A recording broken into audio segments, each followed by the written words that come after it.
Guys, we are at Ibagwa-Aka to showcase the cultural value of Ibagwa-Aka people, and we are with the elders of Ibagwa-Aka to talk about those things that make Ibagwa-Aka man, woman, girl or guy very unique. And we are with the Ibagwa-Aka elders.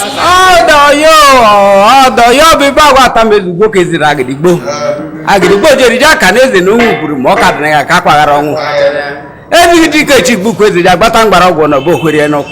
Mo ezigidi ke je nyem onyo no bo buto burie. Chigbo nwa ogodo egbo polo burie me egbo polo burie. Ibagwa okweche okwe ngrema o. Ndo bu na-ejekọ na-egiri were ichi hai ma ebe agwa na ga hai chike chizo de he o no bi emedele di pa ka obu de ku chi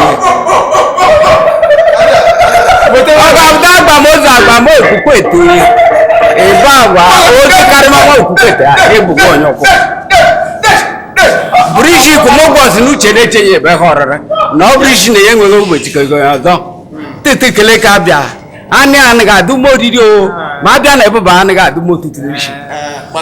karaja kaja kasiri nwunye ege ga ekele nye ha na chwa na ha ya adago maka ọ dana onye na-edi onye si die karaja na obe ka ikpe bile ebe ile ngwere o na ikpe ma gị na ngwere ji ekwe gị n'isi ma ọ kalere gị na ngwere ji ekwe gị onye ga-abụ onye ngwere ekwe ile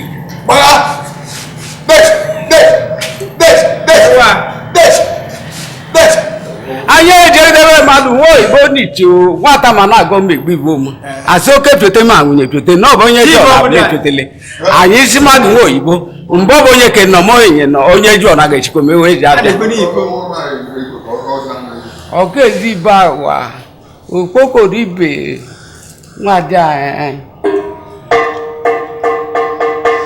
igwurube ijike okodo were ibe agwa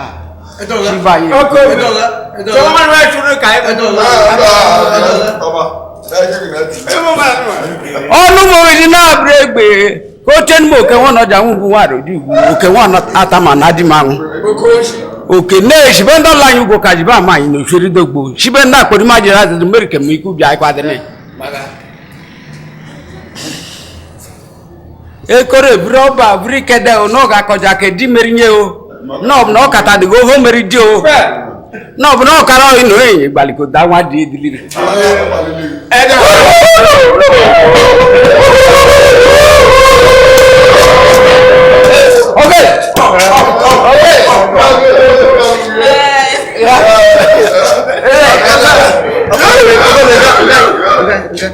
bụrụ iji ikwu m ụbọchị n'uche na-eche ya ebe ha ọrịrị ya na ọ bụrụ isi na ya enweghị obetikwe ka onye ọzọ ndị omere nwa na oyi na-agba n'ọsọ agbaghịdị abụrụ ma anyị hụ dị ede a n'ime ihe unu achịla aka ga-ebe n'unu o onye gị ka ekwo onye gị ka achọ onye riji ọrụ ya ga-ebe n'unu o na ọ ga-ebe n'unu n'ọzọ chitegide anyị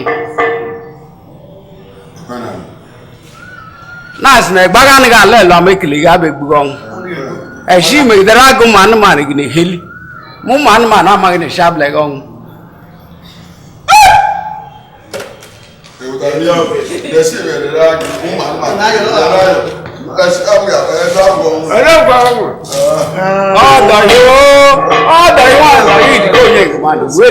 ọdọ oke nkịta na-ekpe akpakọrọ anụ ọhụm onye ibi ọgana dị ya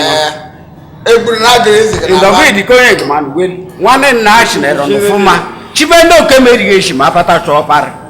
nwa chibendo oke nkịta na-ekpe akpakọrọ anụ ọhụm onye ibi ọgana dị enyi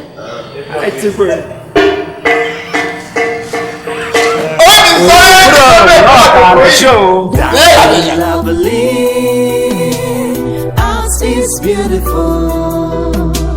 Culture is a statement. It defines our people. In my arts and craft, we capture nations, alluring beauty, dark and lovely. Arts is beautiful.